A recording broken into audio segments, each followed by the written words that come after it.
કે આ આસન મૂકીને જો આસન ઉપર હું બેસી જાઉં તો મેં સેવા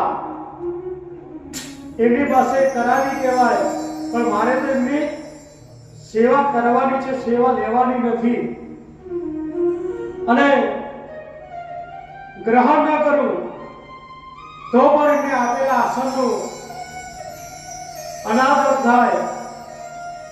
એટલે એમને જમીન ઉપર બેઠા છે દેવતી અને હાથ છે આસનના ઉપર મૂક્યો. કદમ ઋષિ 3 આસન પાથર્યા હતા. શા માટે? તો પરીક્ષા કરવા માટે કે મારા લાયક દેવતી છે કે નહીં.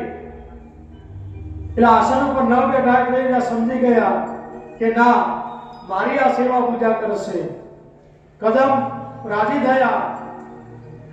ભગવાને જે પાત્ર બતાવ્યું હતું એ પાત્ર સાથે ઋષિના લગ્ન કરવાનું નક્કી થયું. ઋષિ જાણે છે છતાં પૂછ્યું કે હે મનો મહારાજ, કેમ આવું થયું? મનો મહારાજ બોલ્યા કે કદમ ઋષિ, અમારી દેવતીનો વિવાહ યોગ થઈ ગયો છે. નારદજી પાસેથી આપણા ગુણોની અમે ચર્ચા સાંભળી હતી અને એટલા માટે અમે લઈને આવ્યા છે. તે માટે એનું પાણી તમે ગ્રહણ કરો. કદમ ઋષિ બોલ્યા કે આપ રાજા છો, આપની પુત્રી તો રાજકુમારી છે, રાજમહેલમાં રહેનારી છે, પણ મારી પાસે તો આ ઝૂંપડી છે. મારી પાસે હું એને સુખ અને સાહેબી બધું આપી શકીશ નહીં. મહારાજે વિચાર કર્યો કે મીઠા જળની માછલી ખારા દરિયામાં જેમ રહી શકે એમ મનુ મહારાજ, મારી દીકરી તમારી પાસે જે સવલત હશે, જે સગવડ હશે એ પ્રમાણે મારી દીકરી તમારી સાથે રહેશે.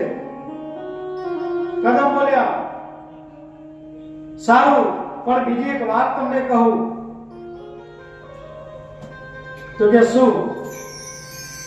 તો કે લગ્ન હું કરીશ, પણ એક દીકરો પુત્ર થશે એટલે હું સંન્યાસ લઈ લઈશ.